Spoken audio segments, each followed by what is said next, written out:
There's a specific kind of person this video is for. They're not broke, they're not irresponsible. They actually think about money more than most people around them. They read things, they pay attention.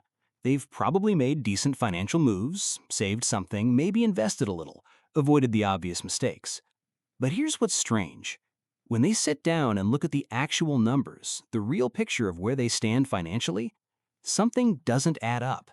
The years are passing, the effort is there, but the wealth? It's flat, or close to it. And there's this quiet, unsettling feeling that they've been doing just enough to feel like they're moving, while actually staying in the same place. That feeling has a name, and more importantly, it has a cause. Most financial content will tell you the problem is income or spending, or that you need a better investment strategy, a side hustle, a new budget system. And maybe some of that's true. But those are surface-level explanations for a deeper problem, one that most people never get shown directly. What actually keeps wealth flat isn't a lack of information.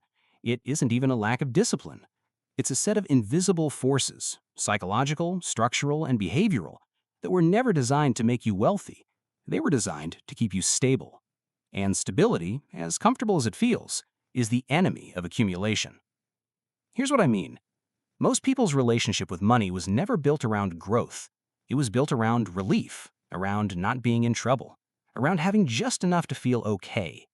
And when your entire financial framework is built around avoiding pain rather than building something, every decision you make, even the smart-looking ones, will quietly work against you in ways you won't see until years later. This video is about that invisible mechanism, the hidden architecture underneath your financial behavior that determines whether wealth compounds or stagnates. We're going to walk through it in a specific sequence, not because it's complicated, it's actually very simple once it's laid out, but because the order matters. Each piece connects to the next. And by the time we finish, you'll understand something about your own money psychology that most people spend decades never seeing clearly. This isn't motivational. I'm not going to tell you to believe in yourself or take more risks or hustle harder. What I'm going to show you is a system, the quiet, almost invisible system that's been shaping your financial decisions for years, and why, once you see it, the path forward becomes significantly less confusing. One important thing before we get into it, the insight in this video isn't about a single fix. It's about understanding why the fixes you've already tried haven't fully worked, and what that reveals about the deeper pattern underneath. By the end, you'll understand the hidden rule that determines whether your financial life quietly compounds or quietly stays exactly where it is year after year, no matter how hard you try. Let's get into it. The first force is the one nobody talks about because it doesn't feel like a problem. It feels like responsibility. At some point, usually in your mid-20s, sometimes earlier, you crossed a financial threshold where things stopped being chaotic. The panic of not knowing how you'd cover rent faded. The constant low-level anxiety about money softened. You built a small cushion, maybe a small investment account. You got to a place where you weren't behind, and your brain logged that as success. Here's the problem. The brain is wired to protect what it has far more aggressively than it pursues what it could gain. Behavioral economists call this loss aversion. But in practice, what it looks like is this. Once you reach a level of financial stability that feels safe, your entire psychology quietly shifts from building to protecting. Not consciously. You don't decide to stop growing. Your system just starts optimizing for not going backward. Every financial decision from that point becomes filtered through one question. Does this put what I have at risk? And that filter, which seems reasonable, even wise, is exactly how people stay flat. Because real wealth accumulation requires asymmetric moves, decisions where the downside is manageable but the upside is significant. Choices that feel slightly uncomfortable because they involve real uncertainty. But when your primary psychological objective is protection, those decisions never get made. Or they get made too small, too late, with too many conditions attached. Think about the last time you had a real financial opportunity in front of you. Not a scheme, not a gamble. An actual reasonable opportunity, a business move, an investment, a calculated risk that made sense on paper. Now, think about how you actually responded to it. Most people don't reject those opportunities outright. They delay them. They study them a little longer. They wait for more certainty, and the window closes. That's not caution. That's the stability trap, operating exactly as designed. The system rule here is simple. Financial safety and financial growth require different psychological modes.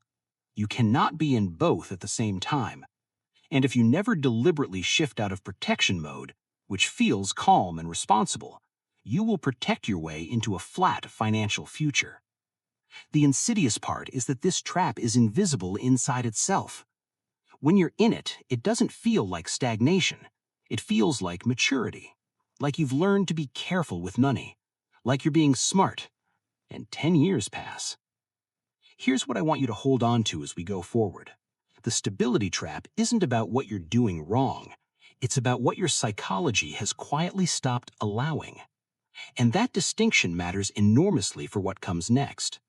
Because the second force builds directly on top of this one, and it's even harder to see. Most people know about lifestyle inflation. They've heard the concept. Earn more, spend more, net worth stays flat. And they think they've avoided it because they're not driving a luxury car or taking extravagant vacations. But there's a version of lifestyle inflation that never gets discussed. And it's the one quietly running in the background of almost every middle-income earner in America. It doesn't show up as big purchases. It shows up as the slow, steady expansion of baseline expectations. Your housing situation upgrades, not dramatically, but meaningfully. Your food spending drifts upward as you stop tracking it. Convenience becomes a category, subscriptions, delivery, services that save you time. The things you used to consider treats become defaults.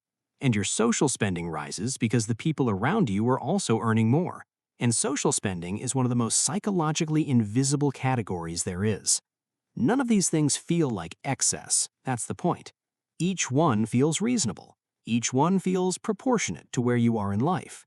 But together, they've quietly absorbed every raise, every bonus, every income increase you've had in the last 5 years.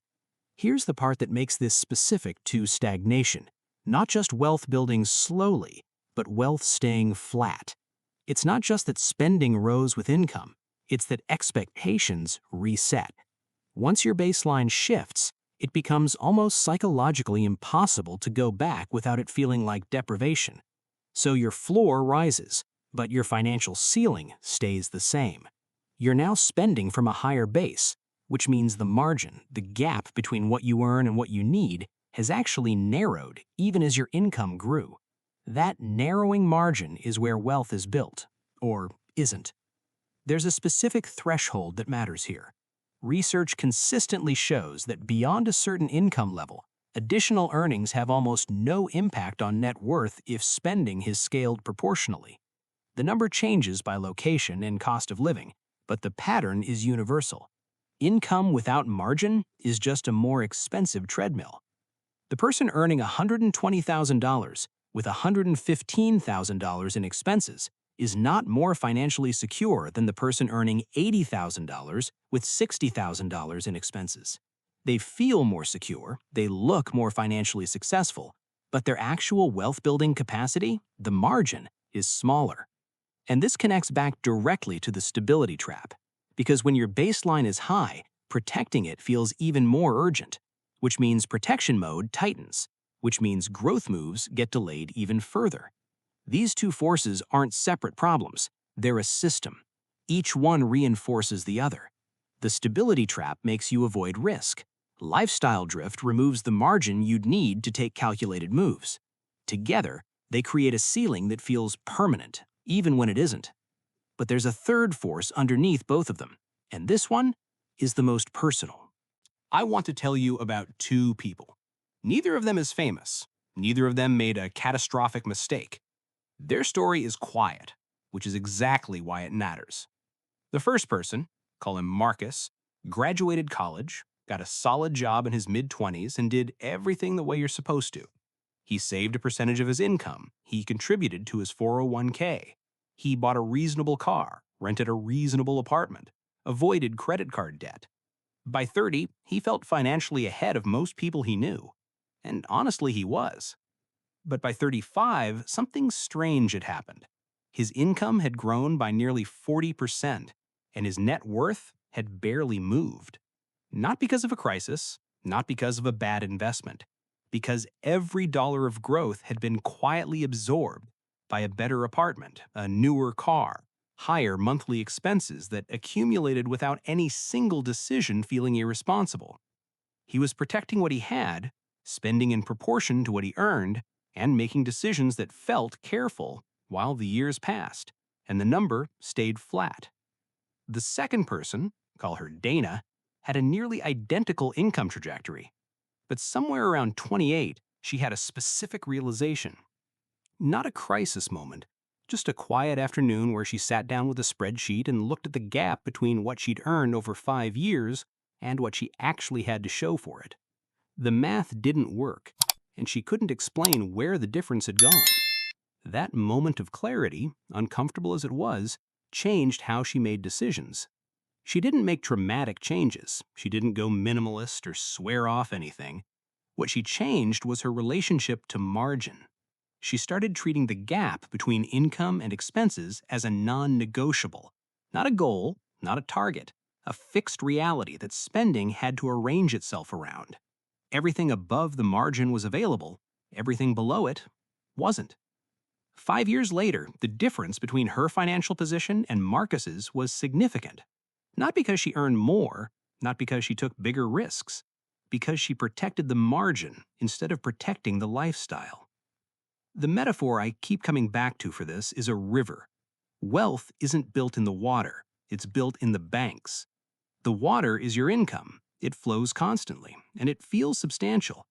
But if the banks are wide and soft, the water spreads out thin and shallow. It covers a lot of ground, but goes nowhere with force. Narrow the banks, protect the margin, and the same volume of water becomes something powerful.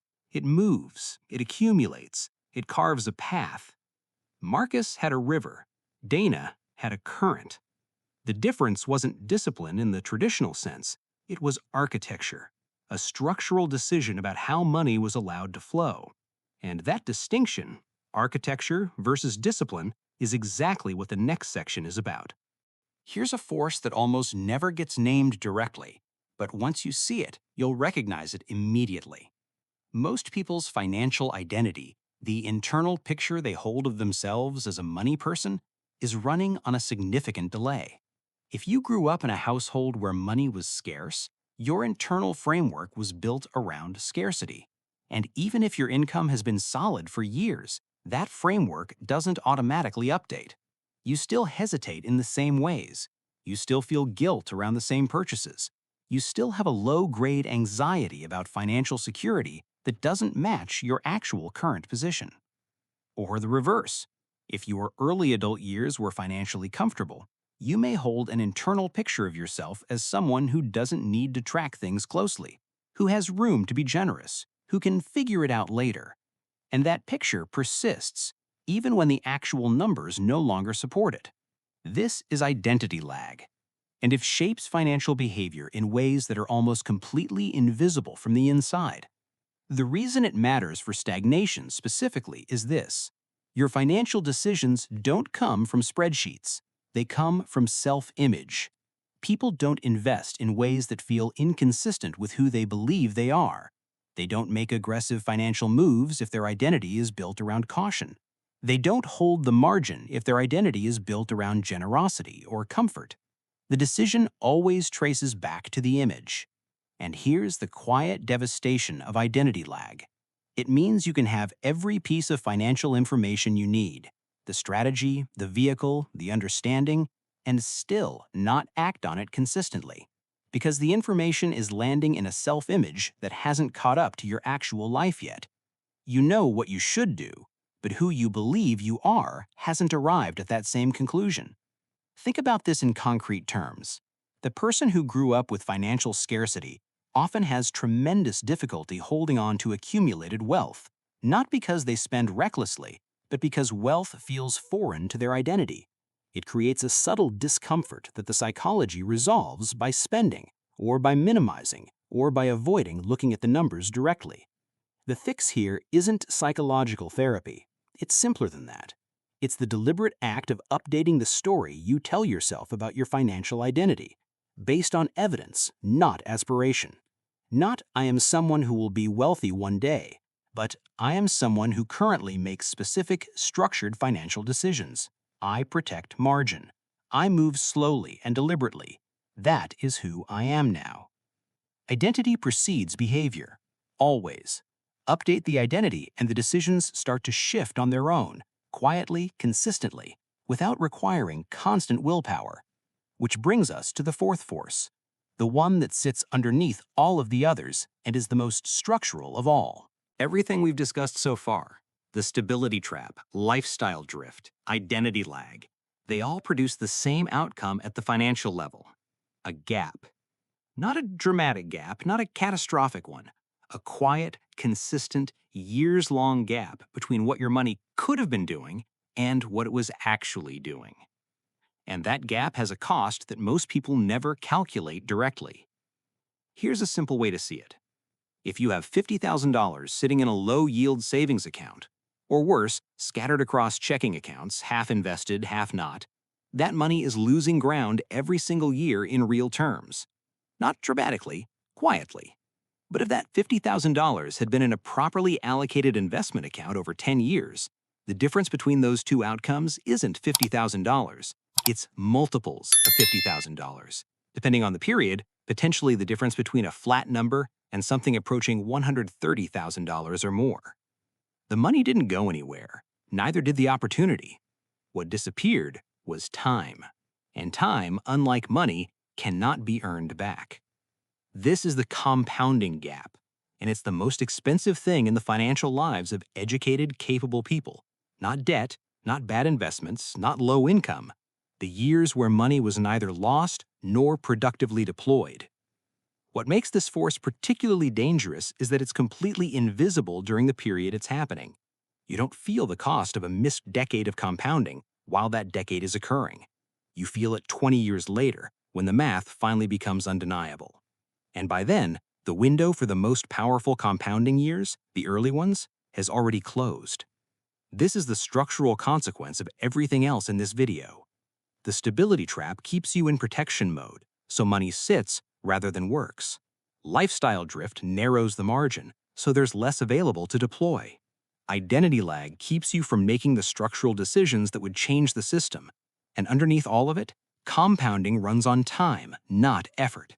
It doesn't care how smart you are. It doesn't care how hard you work.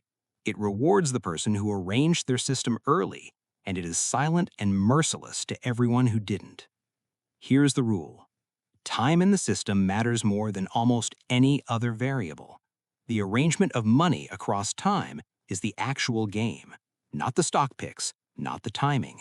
The arrangement, the structure, the decision was to put the system in place and leave it there. The person who built a simple, consistent financial architecture at 28 and protected the margin, updated their identity, and stayed out of protection mode doesn't need to be a financial genius. They just needed to have built the structure before the compounding gap became too wide to close quietly. Most people realize this just a few years later than is ideal, which is why the outro matters. Because a few years later than ideal is not the same as too late. Let's bring this together. 4 forces, each one invisible on its own. Together, they form a system that keeps capable, intelligent people financially flat, not because they're doing something obviously wrong, but because the system was never designed to surface the problem clearly. The stability trap shifts your psychology from building to protecting before you've built enough to protect. Lifestyle drift removes the margin that growth requires. Identity lag keeps your decisions anchored to a version of yourself that no longer matches your reality. And the compounding gap silently turns years of inaction into the most expensive cost in your financial life. None of these are moral failures. None of them mean you've been irresponsible. They mean you've been operating in a system without seeing the system clearly. And that changes now. Here's what this looks like going forward, not as a list of tasks, but as a shift in how you see things. You stop optimizing for comfort and start optimizing for margin. You treat the gap between income and expenses as the actual asset, not the income itself. You update the internal story, not with affirmations, but with evidence. Specific decisions, specific structures, specific proof that who you are financially has already changed. And you arrange your money across time before the compounding gap becomes irreversible. That's the whole game. Not complicated, but quiet and specific. The people who build real, lasting wealth don't have secrets. They don't have access to things you don't. They saw the system earlier, and then they arranged themselves around it. You're seeing it now. If this video gave you a clearer picture of your own financial architecture, share it with someone who needs to see it. Not everyone will recognize it yet, but the right person will know exactly what it means.